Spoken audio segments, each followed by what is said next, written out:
Chase Thomas podcast. My nephew needs me to record. See, I already hate it. I hate it.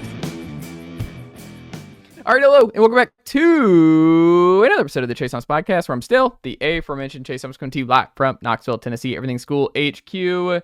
Joining me from Saturday Down South, it's Ethan Stone. Ethan, good evening, sir. How are you? I'm doing great. We have a bracket. I've been staring at it all day instead of doing my responsibilities. And I'm ready for tomorrow. I'm ready for Thursday. I'm ready for Tennessee basketball. I'm just ready for it all, man. It's the best 2 weeks of the year coming up. We got to get ready for it. Prepare. Ready to get hurt again is really the Tennessee motto here at this point. We're ready to get hurt again. It kind of feels like the Ohio State game going into the playoff, where it's like you talk yourself into it and you're like, yeah, there's all these things, but like it's anybody can win. Like you're in the field, anybody can do it. Then you get to Ohio State and you're like, oh no, not anybody can win. There is a very real reality that not everyone can win. So we'll see if that which way it ultimately blows for Tennessee. Also here of Rocky Top Insider, it's Ryan Schumpert. Ryan, good evening, sir. How are you?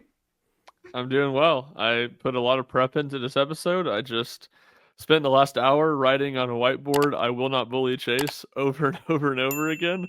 So we'll see. We'll see. Hopefully that training worked. We'll see. We were back on the same page in the group chat. I think Ryan and I may have been the only two of the four who understood the reference of the all right. I think Jack got it too. Is Jack an Arrested Development guy? He threw a little laughing emoji at it at least. I'll say it. I didn't get it.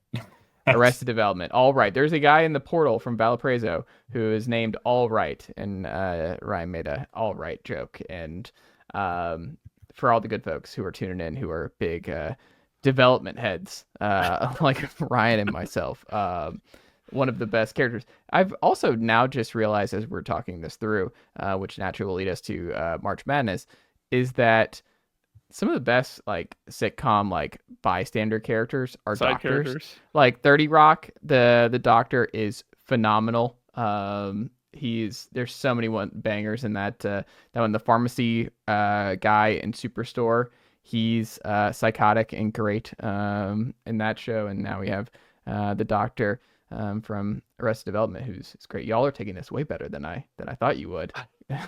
What do you mean? Well, he's lost his left hand. So he's going to be all right. I hate this doctor. He's a very literal man. I do think that's one of Arrested Development's best traits, is its side characters. Gene Parmesan, phenomenal. The lawyer, I'm blanking on his name. Oh my God, Bob Loblaw. What is it? Are you talking about Henry Winkler's lawyer? Yes, Henry Winkler's character.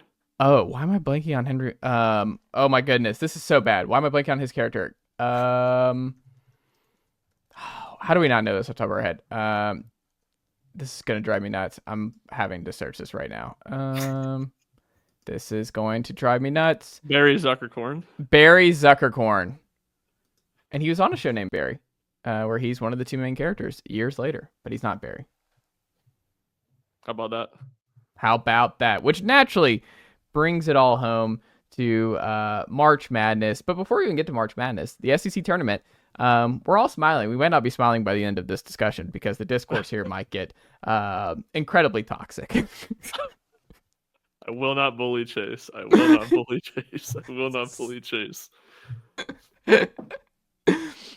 The worst development possible happened for Tennessee this weekend on the men's side, which was they played 3 games in 3 days. They went into this weekend as a 2 seed. They left this weekend as a 2 seed. A lot of guys got 70 minutes of run over the weekend, played 3 top 15 teams, they would have played 3 top 15 teams with Texas getting the upset. It was that one was not the same. No offense to the Horns, but a little bit different of an experience than getting the Aggies on Friday. And then Auburn, big time win. One of the best games of the year for Tennessee in a lot of ways, and it was a lot of fun. And it's that game makes it more complicated, I think. Ethan, is that I can have my opinion, I can have my feelings on how Tennessee approached this weekend and what the ramifications might ultimately be here on Thursday, because they're going to have a quick turnaround after this weekend. There was some weird discourse about, like, would you rather have the Thursday, like the Cleveland game or Lexington. I saw something. I'm like, what? I didn't really understand that one in terms of just the difference between Cleveland and Lexington for Tennessee and like I don't know, the ramifications of that. But it ultimately was a great game on Saturday, great moment for Tennessee. And then Sunday, the worst possible scenario, which is like I wanted Alabama because I'm like, I think they would beat Alabama if they got them again on Sunday. I didn't like the chances of them going 2-3 against Florida because I think Florida's kind of where Auburn was a month ago. And I think Florida is just kind of become the top dog in the best conference in college basketball this year as Auburn's kind of slid here of late, and you kind of ran into a buzzsaw, and you fought hard.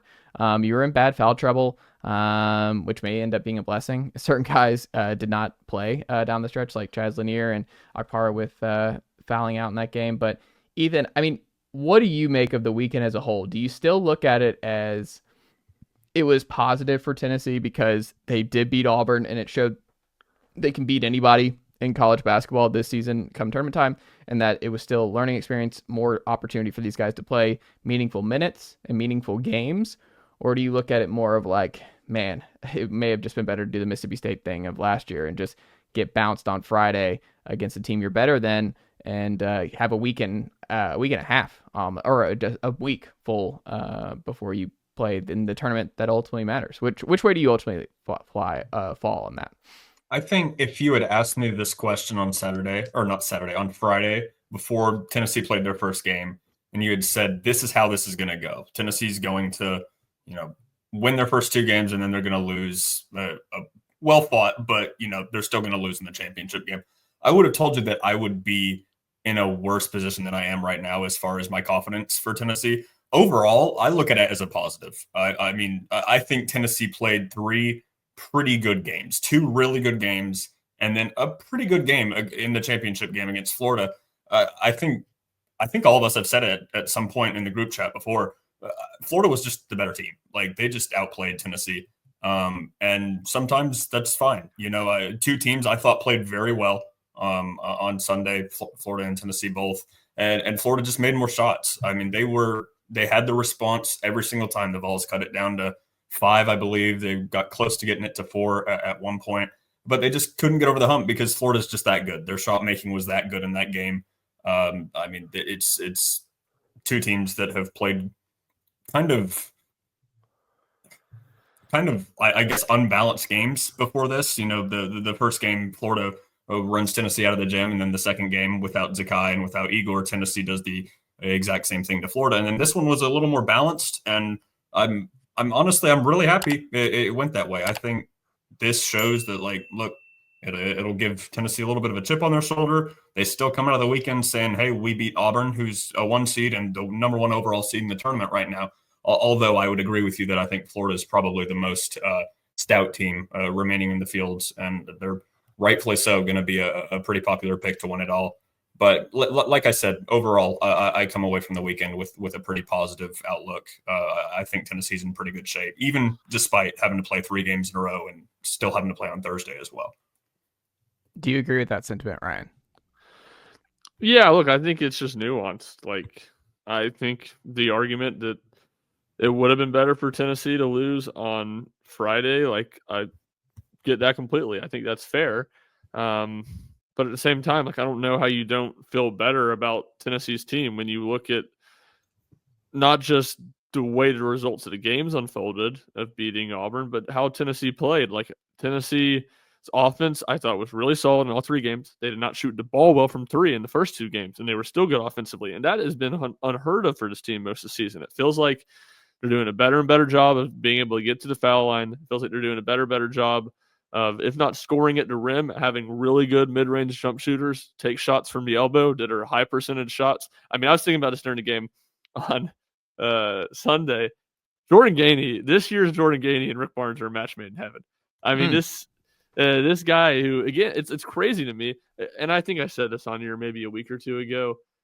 If you would have told me the type of success he's having this year and shooting 29% from 3, which he did last year, I would not have believed you. I would have said there's no chance that's possible. But he has become a really good third option for Tennessee offensively and a spark plug off the bench. So I feel like to say, like, I feel better about this team.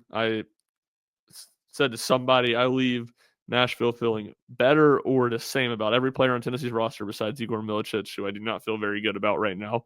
And I think Tennessee continues to sustain itself as a top 20 offense. They're finding ways to have success in different ways, and I feel good about this team going into the tournament.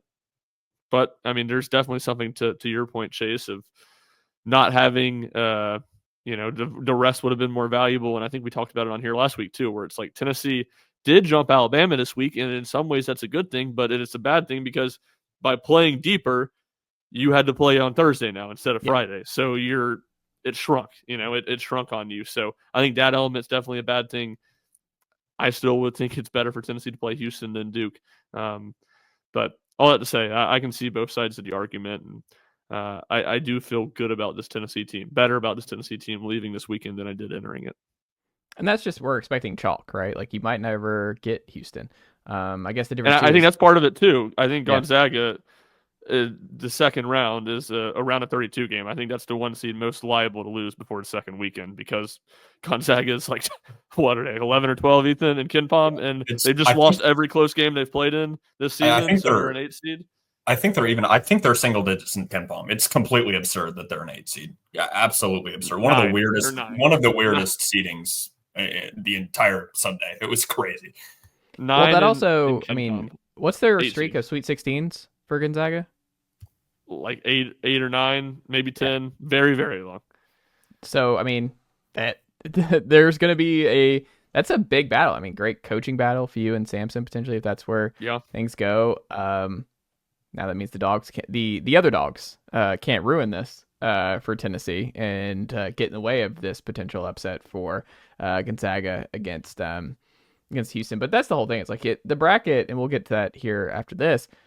I think ultimately where we're at now is just that, like, I really enjoyed the Auburn win.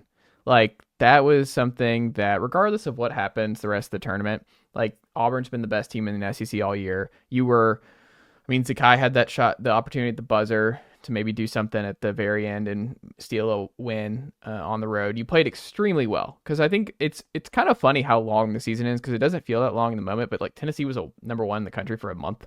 Like they were the last undefeated team, and that feels like forever ago that was the case for Tennessee. And it feels like forever ago that Auburn felt unbeatable, where that Auburn team, nobody was giving Tennessee a shot on the road in that atmosphere. And they were just trading haymakers and were right in that game to the very last shot. And then to get it, it's like, man, it's just good for the team that they were able to beat Auburn this year, because I think that has been, like, they beat Auburn and Alabama. Like, those have been the 2 best programs along with Tennessee in the SEC for the last 6-7 years. And one team wins a national title every year. Like, it's extremely hard to win it all. And the way I look at it is like, we'll see how it ultimately unfolds for Tennessee. Like, I'll just be happy for a Final Four with this group if they can get over that hump here, and then who knows? You'd be happy with that? That's brave. What? I'm just saying, like, I think they have a better path than they did a year ago. Like a year ago, like getting Zach Edey and Purdue was just brutal, because I think Tennessee, if they gotten in any other region, they were the 3rd best team in the country, and they had to play the 2nd best team in the Elite Eight. Yeah, and I think they would have been in the Final Four last year if they were in any other region. If they were just, like, Purdue was just the one team I don't think they had any answer for and they could do anything with, unfortunately. This year, I think with the way their bracket is, I mean, we'll talk about it here in a second. I mean, there's absolutely a case where Tennessee goes to the Final Four. There's also one where Tennessee is tired, because that was the other part of it. It's like, Okpara, man, he is a warrior, and he is having to do so much, and he had a great weekend again for Tennessee. But I look at how thin they are, and if Igor's not giving you anything, and Igor had a rough weekend for Tennessee, I mean, the margin of error at the big spot is just so thin, because we were talking about, like, this, in a weird way, the rotation kind of expanded more comfortably to 8 because Dubar had a really good weekend for Tennessee, that you felt better about Dubar. But I don't think any of the 3 of us, I don't want to speak for you, Ethan, on this, but it feels like Igor, like, all 3 of us are like, I've never been more out on what you're going to get from Igor Milicic Jr. Going into the most important time of the year. Because that was, his worst weekend to date. Like, that was a terrible 3-game stretch for Milicic. And I don't know. Like, they just don't have options. Like, they can't really go, like, Igor's going to have to play, or, like, he's going to have to give them minutes. Like, Cade, you saw, is going to have to give them minutes sometimes. And I don't know. I mean, they're just so crazy thin at the big spot that, like, you'll hear after. It's like, we got to get more post-production. I'm like, what are we talking about? You're not getting more post-production. What world are we living in? Maybe next year, like Estrella, when he comes rebounding, back. I think is what Rick's talking about. Okay, if that's what he's talking about, I understand. That's all I want from Igor. All I want is him to rebound and play not good foul. defense and don't turn the ball over. So I guess there's more than just one thing. I'm just not asking him to score. Just don't turn the ball over. Because when I heard that quote, I'm like, you're not getting that. Like, it's not happening. Like, if rebounding is all you want, then all right. But if you want consistency, like across the board, I'm like, that ship has sailed here at the big spot. Like, you just don't have the numbers and you don't have the bodies, and it's just it's the way that it is. But I don't know. What do you think, Ethan? What I was going to say is the thing that's so frustrating about Igor is earlier in the season, he was rebounding. He was actually one of the better rebounders on the team for the first probably 10 games of the season. And Chase and Ryan, like you guys have said, he's been pretty disappointing the past week, especially. And honestly, he's kind of been trending downwards, I feel like, for the past month in general. I mean, Chase, I'd agree with you 100%. That's worrying heading into the most important month. Not heading into, but heading into the tournament, which is obviously the most important 2-week stretch of the season. It's time for Igor to fulfill the Olivier Camwa prophecy and score about 25 against UCLA/Utah State on Saturday. That would be so funny. Because we've talked about, like, it's been the comparison. He just feels so much like Olivier. Now, Olivier was a lot better defensively, or at least a lot more consistent defensively, and I feel like more consistent on the glass too. But yeah, that would be the fulfillment of the prophecy. And to your point, Ethan, it does not feel like Igor's played well. It wasn't just this weekend. I mean, this weekend was more dramatic, but it does not feel like he's played well since Rupp, which was like the second midweek of February. So it's been a minute. For sure. Ryan, do you have a sneaky stat that stood out to you from the Florida-Tennessee game, or just the weekend as a whole for Tennessee? I think, and you touched on it, it's not necessarily a stat, but I think it's what D-Stone did, scoring without hitting a three-pointer, and it wasn't like he scored a ton, but in 2 big games, I mean, I'll tell you, it was Auburn. It was big moments when he scored against Auburn. So just him putting the ball on the floor and finding the way to get to the foul line some to score. I think that was something that really stood out to me, as well as Jordan Gainey's 2 second halves. I mean, he was good in the first half against Florida too, but he didn't do a ton in the first half against Auburn. Was great in that second half, and then was stellar in the second half against Florida. I mean, if he would have finished that left-handed dunk when he drew the foul in transition, which I think would have, if it was an and one, I think that would have made it a 4-point game. Like that place was loud. That place was Bridgestone Arena in that moment. It was about as loud as Food City Center has been, besides the Jemai Meshack game winner all season. So great. I guess this is completely out of the blue, but great turnout from Tennessee fans on Sunday. It was a home court type environment for Tennessee in Nashville. So when you say Food City Center, is that the same one as the Thompson Bowling Arena at Food City Center? Yeah, so it's the Summit at Thompson Bowling Arena at Food City Center. Okay, I wasn't sure. I didn't know if you shortened it. Good clarification for sure. Okay. We always like to be on point here. This is another serious question for you, Ryan. It was a good weekend for the Lloyd boys. Lloyd boys. It was a great weekend for the Gainey guys. It was a great weekend for the Gainey guys. You only can pick one for this week. Where are you at? Are you leading the Gainey guys or the Lloyd boys? Be careful. This is going to be a TikTok. Oh, man. This is like making me choose between my theoretical children. I mean, it's got to be the Gainey guys. Just from just the nature, the importance of Jordan Gainey playing well and how well he played. I don't know. I mean, I've said it before. It's been a treat to watch Jordan Gainey get so much better this season, and the way he's done it continues to just not only surprise me, not only be something that I didn't really think was there, but it's also like it's something Tennessee really needs. It's something that makes their offense not just dependent on hitting 3-pointers. I think it's like over the last 6 games, so the last 3 games of the regular season, and then the 3 SEC tournament games. And this is obviously a tricky business of grabbing a sample size of a handful of games. But in that time, he's averaging 15 points a game, and has really been one of Tennessee's best players and been really consistent for the Vols. I think it's fair. I think Akpar has been really consistent, and they got some crappy calls. Sunday's officiating was terrible, and he was officiated terribly in that game. Play he fouled out on Saturday was absurd, and the game was over too because Tennessee had the rebound when he knocked that ball out of Broom's hand. That block, those 2 blocks he had on the same possession. I mean, he's got against Florida. I mean, he's got that second leap he has is crazy. I mean, that is crazy athlete type stuff. How quickly he can recover from jumping and get up and block another shot. He's great.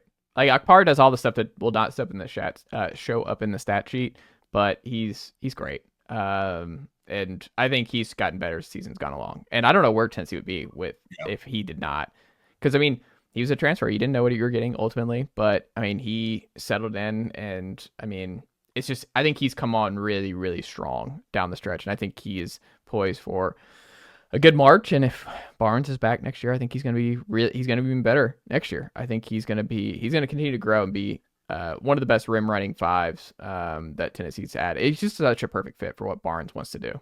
He's also going to be relied upon on the defensive end a lot more next year when he doesn't have Zakai Ziegler and Jemai Meshack on the ball. Yeah. I'm going to be guessing he's going to be asked to defend the rim a whole lot more than he has this year. So I think he'll be good at it, though. I think. Of course, yeah, he's really good. I mean, he's one of 7 guys in the country last year at Ohio State that blocked 70 shots. So and he was asked to do it a lot more. And he's been good at it this year. I mean, he had a quiet non-conference play, but he's been really steady and consistent, especially in what they've asked him to do since SEC play. And to your point, Chase, it feels like the last 6 weeks, 2 months especially, he's just kind of gotten better and better and been a guy you can count on what you're going to get from him most nights. Ethan, before we get into whether or not Jamal Wallace and Nathan Robinson are going to get 20 to 30 snaps a game for Tennessee for the next 40 minutes, what do you think about Tennessee's draw ultimately, now that it's all out there?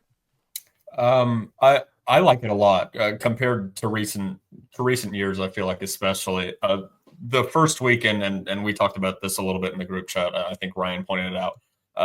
Nobody really scares me. Wofford, I don't think really has the matchup to even really be able to keep this close. I think they were the 6th seed in the Southern Conference. I'm not sure they can really even hang. I think Tennessee should beat them by 20, 30 plus. And then it's not a Louisiana situation from a couple years ago. Exactly. I actually specifically mentioned that. I specifically thought about that the other night. It's like we were sweating that game. That was absolutely. Yeah. That was I was unwell. I remember vividly the Louisiana game. And you remember who Tennessee's 2 leading scorers were in that game by chance? Oof. No. Jemai Meshack and Uros Plavsic. Unbelievable. See, and that should tell you all you need to know too. Yeah. Who was the Louisiana player who was just really good that Tennessee had? I was just looking. Was it Jordan Brown, the center? I think Jordan. Yeah, Brown. It was a center. It was a big. Yeah. He transferred somewhere bigger after that season and did nothing. Maybe Kansas State. He went to Memphis after that season. Okay. Yeah. School with instability. It feels like. As far as UCLA and Utah State, I'm kind of in the same boat, honestly. Like, I think, and we'll probably talk about this a little bit later, I think Utah State has a slightly better chance, actually, because of just how they play. Offensively, they're really stout. They shoot a lot of threes. I mean, if they catch fire, I could see that maybe becoming a problem for Tennessee. But their defense is putrid, and it was putrid against Mountain West competition. And not to mention, I know, so it's a new tournament every year. The Mountain West is historically terrible in March Madness, at least across the past couple of years. So Utah State doesn't really do anything for me. UCLA, great defense. They force a lot of turnovers, and I think that's a little worrying. Utah State is kind of in that same. That's the one thing they do on defense is they'll make it pretty difficult for the ball handlers. But like when you got Zakai Ziegler taking the ball down, I'm just not too worried about that, especially with UCLA's side, that being kind of their main thing on defense. They force a lot of turnovers. They force a lot of non-steal turnovers. So they're, getting in lanes and just making life difficult. But as far as catch and shoot situations and pure shooting situations, they've struggled against that this season. So Tennessee should be able to score about how they have against the rest of the SEC this season if they were to draw UCLA. They don't really stand out in one particular area to me. So I don't really see either of those causing Tennessee trouble. Like I said, I kind of want UCLA more so. And then the second weekend, moving kind of beyond that, I mean, it's obviously, you got the 11 seed and you got Illinois and Kentucky, and Kentucky struggles. I know they have a new head coach, but Mark Pope hasn't won anything at BYU in a pretty decent while, at least not an NCAA tournament game. So I wonder how that will translate, I guess, to Kentucky. I don't particularly want to face the Wildcats again. They've already beat us twice this season. I feel like it would not surprise me if they had another red hot game against the Vols. I'd be pretty surprised if they got there, to be honest. I don't see Pope just all of a sudden becoming a March wizard and getting his team to really even the second weekend. I think they're going to have trouble with Illinois. So I think the likely matchup is probably Tennessee-Illinois in the Sweet 16, assuming nothing crazy happens for UCLA, Utah State, or Wofford. I don't know who. I mean, you beat Illinois, but you've also lost to Kentucky twice. I understand both sides on that one. If you're like, I'd rather get Illinois again because I know we can beat them, but there's also something kind of really satisfying about getting Kentucky a third time and beating them in the Sweet 16 and getting over that hump, because getting swept by them this year just flat out sucked. And if you can, if you go 0-3 against Kentucky, you didn't deserve to make a deep run anyway. So I don't know. I don't know. Are y'all the same way? Would you kind of rather have Kentucky part 3 in the Sweet 16, or would you rather have I don't want to say certainty, but the assurances that you've beaten Illinois and you should be able to beat Illinois again? I don't think it's as much about how the games have gone, more to just simply I like Tennessee's chances against Illinois more. I think it's a better matchup for Tennessee. And it's a weird thing, Illinois, I wrote about this a little bit today. It's a weird dichotomy where it's Illinois is, I really think, the one team in Tennessee's at least bracket of 8, so their side of the Midwest bracket, that's they're better than a 6 seed. Everybody else, I'm all right, that's where they should be seated, or they're a little bit worse, or they're a low level one of those seeds. And it's is that a good thing or a bad thing? It's probably more of a good thing because they have a better chance of upsetting Kentucky, and I like Tennessee's chances to beat Illinois. But I just will say, if it is Illinois, this is a team that I think is better than a 6 seed. I think this is a 4 seed type team who just had a bad run in the middle of the season when they were dealing with some injuries and had some guys out due to illness. It feels like it's just not going to be a Houston bracket. I think it's going to be at the bottom side of Tennessee. I think the Final Four is one of Kentucky, Illinois, Tennessee. Am I crazy for looking at the bottom half and just thinking it's one of those teams that make it through? I think you're right as well, for what it's worth, because Houston and Gonzaga, that I think Ryan mentioned that a little bit earlier. That is a terrifying round of 32 matchup. That's going to demoralize, obviously, the losing team because they're going to be out. But even the winning team moving forward, I mean, you got some legitimately. I know Purdue isn't the Purdue of usual, but it's still hard to count Matt Painter out in March. He usually puts some pretty good teams together. Obviously, they could lose that opening weekend. They could lose the High Point. I was what? They just lost it. They just lost it to 16 seed. I'm aware. But they also just went to the national championship game. And and they did that. They don't have Zach Edey. That's more what I was getting. I also have no interest in playing Purdue again, even with them being down. The Carson Edwards, Zach Edey stuff is enough. We're good. I would agree with that. Colin Cowherd. We're good. Even with what I just said, the thing that's crazy about it, I could see McNeese, I could see High Point, I could see a pretty decent amount of people on Tennessee's side of the bracket making upsets. And as far as Tennessee's side, the 8 that Ryan was mentioning, I don't really think that's where that's going to happen, if that makes sense. I think the upsets are more likely to happen on the other side, and that works favorably towards Tennessee, I think. Yeah. No strong feelings for me either way on that take, Chase. I just think it's not a very loaded bracket. I just think no. I don't want Tennessee fans to get mad at me.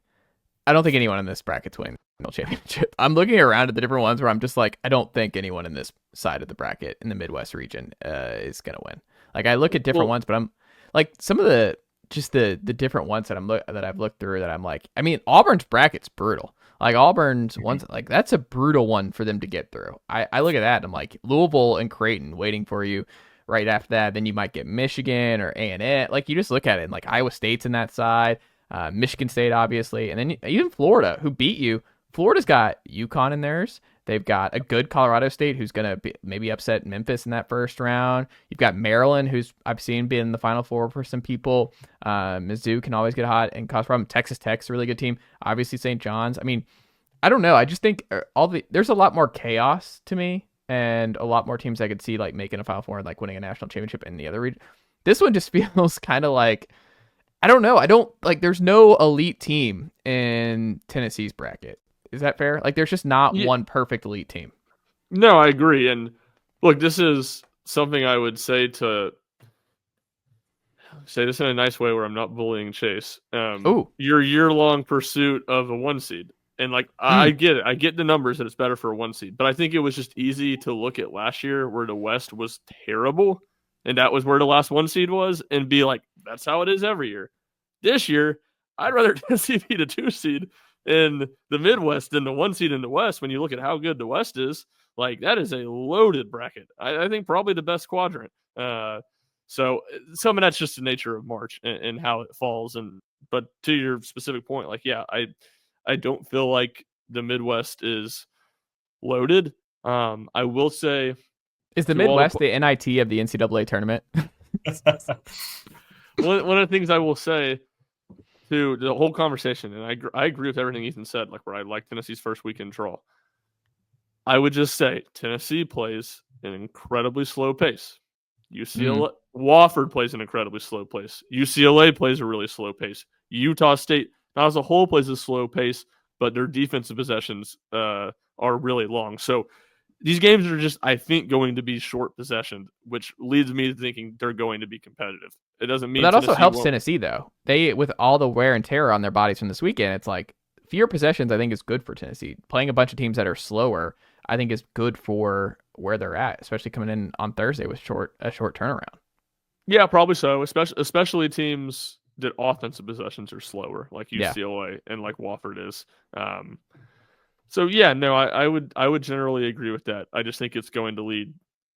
There's just lesser margin for error, and these games will be close. Like the UCLA game, a potential UCLA round 32 matchup feels a lot to me like a Texas matchup in the tournament last year was, where if you don't shoot the ball well, it's going to be a really tight game, and it's just going to be one of those classic college basketball NCAA tournament games, round of 32 games, where it's the most miserable experience of your life for 2 hours. You hate everything about it. It's awful. It's terrible. You feel like you could die of a heart attack at any moment. It's truly the worst experience in the world. And it really makes you question why we like sports. The UCLA game, just to prepare people, a potential UCLA matchup could so see being that. Honestly, I agree with you, Ryan. The UCLA probably has the more likely one. Utah State, even though they don't have a good defense, like I said earlier, they are very much in that category as well. Their best games they've played this year, San Diego State and St. Mary's, those are the two teams that, while they aren't as efficient as Tennessee, they play very similar styles as far as defense first, slow pace, and they beat San Diego State twice, and then they beat St. Mary's the one time as well. They do well. Utah State, they do poorly against the exact opposite of that, which is, tempo. And I can't remember who it was. I'm going to look that up real fast, actually. But they had, I think it was, let's see here, New Mexico and UC San Diego. Similar numbers, but their tempo is way up. I mean, I think New Mexico is one of the 5 fastest teams in the nation when it comes to that. And they lost those games. Utah State does not like playing at pace. They love exactly what Tennessee is. That's why, despite the fact that they're not a very good defense, I don't want to see Utah State particularly, even though I've said all this stuff about the Mountain West being garbage and about, Utah State having a better offense, being good at 3-point shooting. I could see the avenues for Utah State to beat Tennessee more so than UCLA, I guess is what I mean. Yeah, and they have a build somewhat similar to like a Kentucky or a Vanderbilt, where they don't really have a go-to guy. There's not just, all right, there's 2 good guys, put Jemai and Sakai on them, and you feel like you can take them out of the game, and a number of guys that can make 3-pointers. So, yeah, I agree. I would agree that Utah State is probably a worse matchup, even though I do think they're a worse team than UCLA. Yeah. But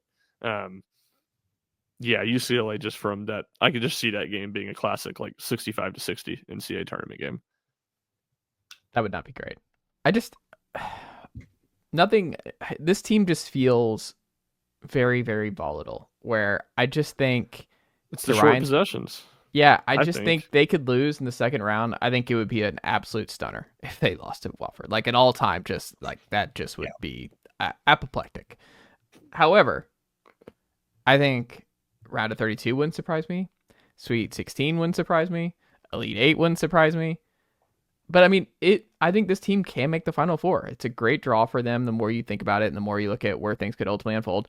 But I also think if you get through, and let's say you get Utah State in the second round, I think Illinois, who played you really well, and it required some Jordan Gainey magic at the very end. Granted, that was on the road, but Kentucky's beat you twice, and I just think there is a path where the Sweet 16 might just be kind of brutal for Tennessee, depending on who they get there. Where I'm like, you don't feel great, and you could see either getting the best of the Vols in that Sweet 16 matchup. Yeah, of course, but that's. I don't know. Is that not just the NCAA tournament? Is that not just how the NCAA tournament works? Like, yeah, I don't know. That's kind of how I felt last year. And Tennessee was really good. That's kind of how I feel most years. I don't know. I just felt like they were long. I mean, I just felt like we thought they were going to go deep in the tournament with Connect and company and where the draw was. It felt like Purdue and Tennessee was on a collision course in the tournament last year. I don't know. I think I was very worried about Creighton. So. That's true. Creighton was a great game too. Creighton was a great one. Fantastic game. That was an elite basketball game. I love Tennessee Creighton. And what a lot of people forget is it's single game elimination. So one loss, you're going home. A lot of people forget the NCAA tournament. One loss and you're done. Telling me this now for the first time. It's a great tournament. No matter what you say, it's about how it ends up and some of the ways that it determines a champion. It's what a tournament. I just think it's important to remember the basics because we get so analytical on this podcast and as a society that we can't forget the little things like one loss, you're going home. Chase I guess the thing I would build off of that is just ask, is it important to make shots? I would say it's important to make shots. You really want your defense locked in this weekend? You gotta finish good defensive possessions with rebounds. I think if Tennessee doesn't clean up the free throws, that could come back to bite them. Yeah.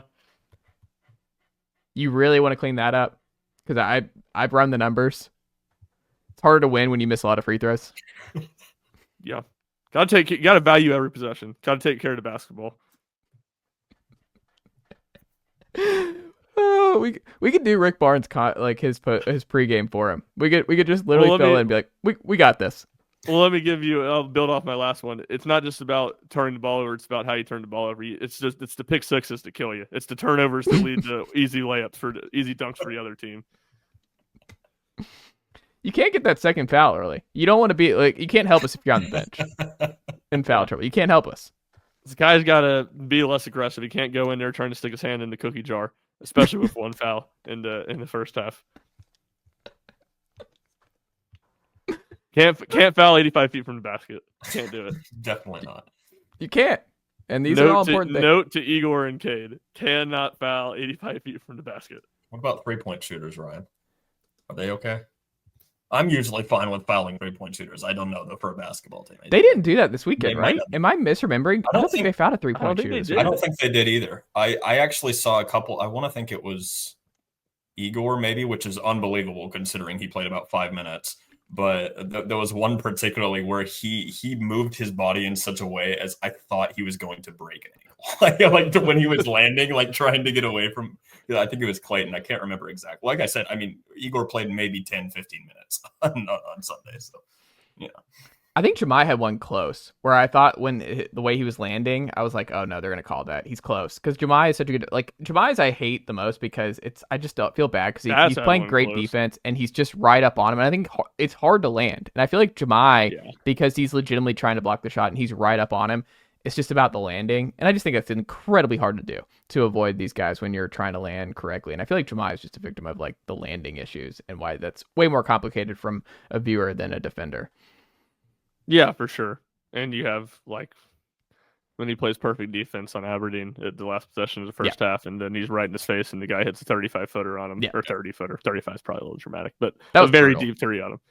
Florida had a couple of those. They had 3 of them that come to mind. Martin had one in the first half. There was that one, and then Ethan, you kind of touched on it earlier when Tennessee had made their run. It was right in front of where I was sitting. Walter Clayton just rose up above Zakai coming off the screen, and Zakai was there, but kind of the 5'9" thing hurt him on that one, and I think pushed it back to 8. Like all 3 of those were good defense by Tennessee and just big time shots by Florida. That's kind of, and I mean, we've touched on this before, but that's kind of the reason why I think I do, and I can't speak for Ryan and Chase, but feel pretty good coming out of this one. Like Florida was just a juggernaut. They just did. Florida just played a great game. They played a fantastic, honestly, maybe the best game anyone's played against Tennessee this year, except for the first time Florida played against Tennessee and beat them by 30. I think this one was almost more impressive. Like Tennessee just didn't show up in the game. Yeah, that's Tennessee, true. Tennessee played well on Sunday. Tennessee, who is at worst the top 8 team in the country, at worst probably a little bit better than that. Like to me, felt like they played their A- game.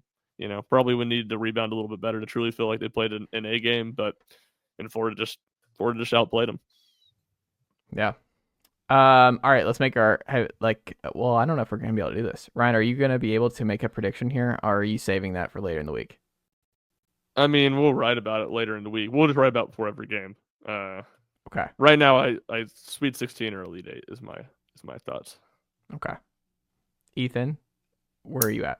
I've been thinking Elite 8 probably is. I think Ryan is about spot on. I think the first 2, I'm not very worried about it.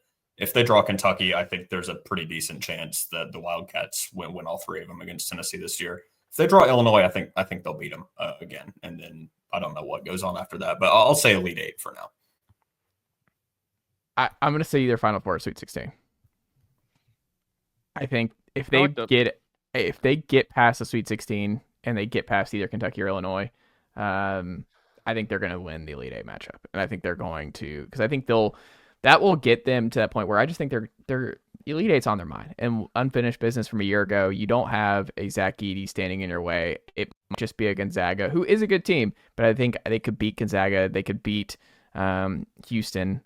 Houston's good, but I think Houston and Tennessee will have a really good game. And I think Tennessee might be favored in that game, depending on how things look at that point. Houston's the one that scares me. That's why I say Elite 8. I just, unless Houston's out of the way, I'm not sure. Houston scares me less than Kentucky does. I don't know. Maybe I'm wrong, but I think Tennessee has a better chance of beating Houston than they do Kentucky. I don't think Tennessee would be favored against Houston. To your point, though, and one thing I do like about it, in addition to what you said, I thought that was all on the nose.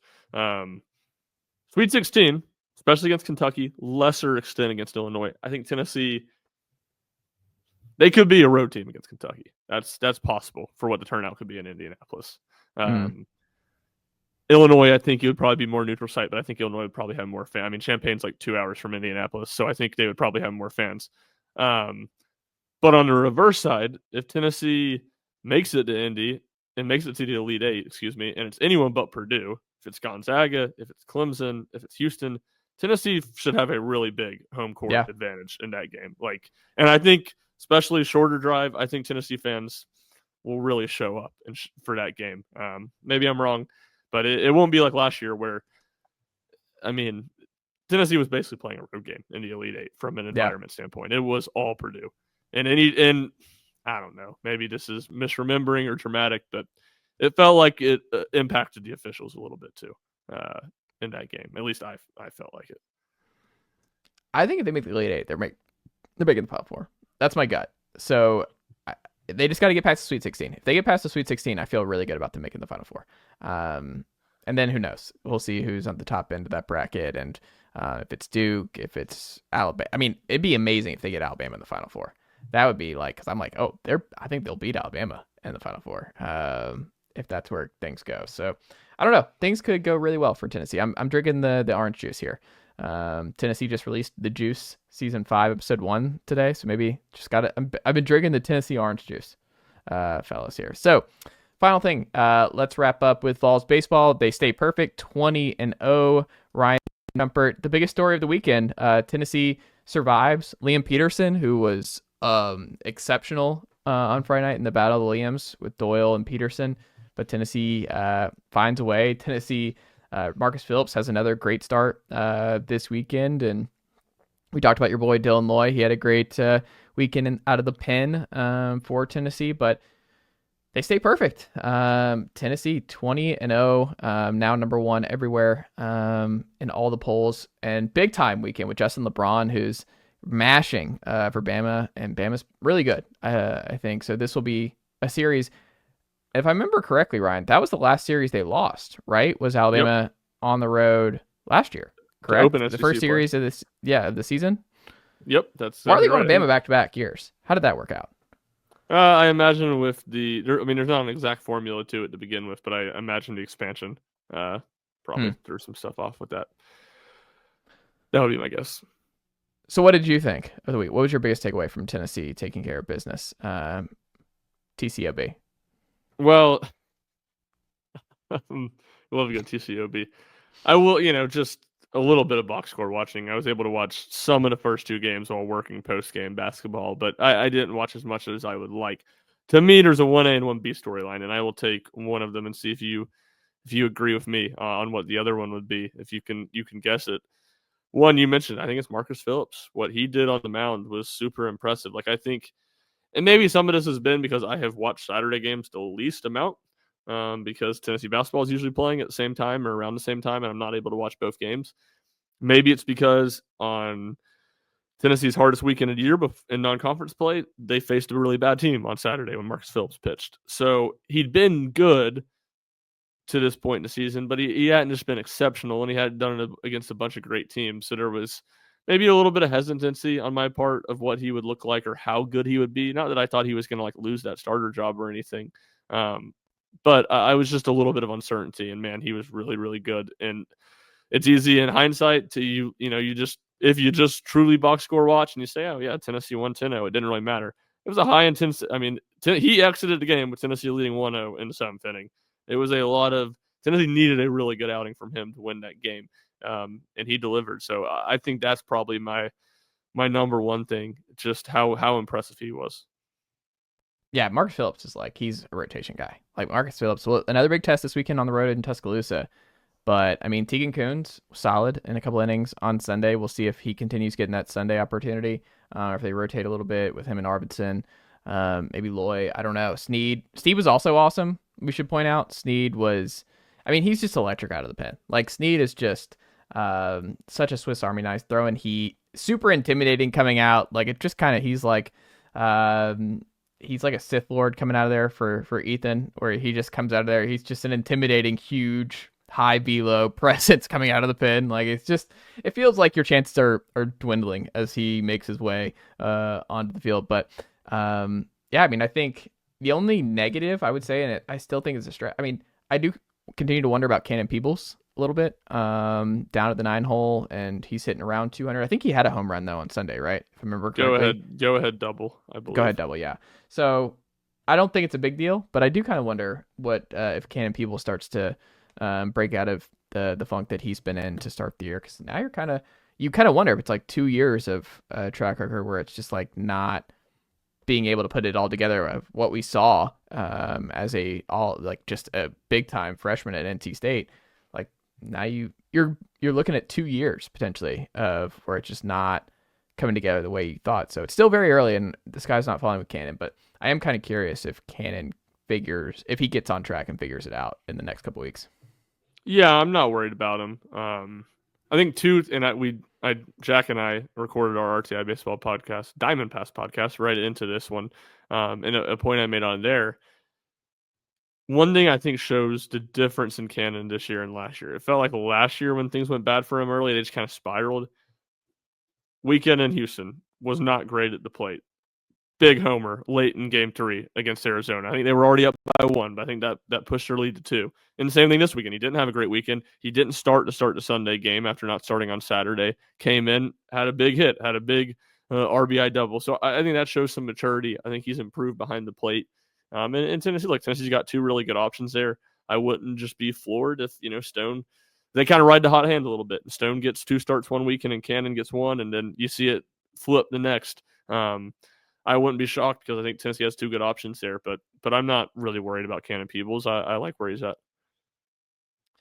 I think that's fair. I'm excited. This weekend should be big, but it's also going up against March Madness here. So it's a crazy time. What are you about to say, Ryan?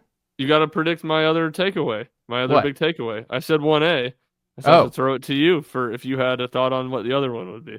Oh, I didn't know that was actually me guessing. I just thought you moved on. I thought you were just gonna talk about something that stood out to you, and I was gonna. Oh no, it's your show. You forget. Maybe it's the Ryan and Ethan show. Well, yeah, okay, good. I was gonna say it's Ethan and I's show. That's what I'm saying. Well, Ethan's not locked into baseball yet. Ethan's got to get through March Madness, and then he's gonna like it. Understandably. No, my other one was the freshman at the plate, like that.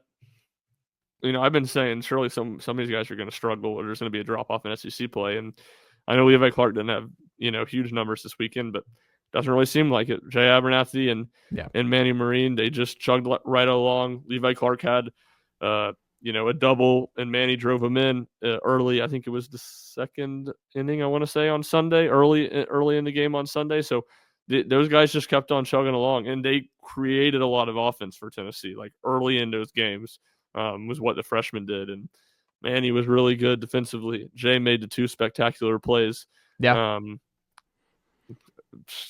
it was competitive at bats. They walked a lot, like very, very unfreshman, like from those guys who continue to exceed or continue to be more and more impressive, and they've been pretty darn impressive from the jump. So it says a lot that they're becoming even more impressive. Stone too, red shirt, so it doesn't completely count, but Stone's still good too. Yeah, Stone's been he was phenomenal behind the plate this weekend. Like that's what I'm saying. Like the Cannon thing, it's just Stone's there. Stone, I mean, he's gonna play every weekend, but yes, but that's my thing. It's not gonna turn to where Cannon doesn't start a game behind the plate each week. It might just be Stone gets 2 and Cannon gets 1. Yeah, that's possible. It's possible. There's some real competition there, but both will play, like you said. Ethan Stone, what can the Go folks check out from you and the team over at Saturday Down South this week? Yeah, so I've got a Tennessee bracket outlook piece coming probably Wednesday, I would guess. I haven't hammered that home yet. It might be Thursday, just ahead of Tennessee's Thursday opening game in the tournament. And then we'll just have full coverage, like always, of the tournament this week. And we're kind of gearing up, especially for the SEC and the Big Ten, obviously Thursday through Sunday. So get ready for that on SDS and Saturday tradition. There you go. Ryan Schumpert, what about you and the team over at RockyTopInsider.com this week? Yeah, Jack's just, I know he comes on here later in the week, but he's just doing an awesome job covering Tennessee baseball right now. So he'll have a lot of coverage of that this weekend. I'll probably chime in with a little bit when I can, but mostly Tennessee basketball stuff. And I have a piece coming out on Chaz either Wednesday or Thursday morning on a little bit of his story and development. So some cool stories out of that one, and just a lot of stuff to get you ready for the NCAA tournament. There you go. Keep up with Saturday Down South and Rocky Top Insider and Ryan and Ethan and all their great work as they do it each and every week. Fellas, I will talk to you again next week. Nicely done, nephew. The Chase Thomas Podcast. Hell yeah.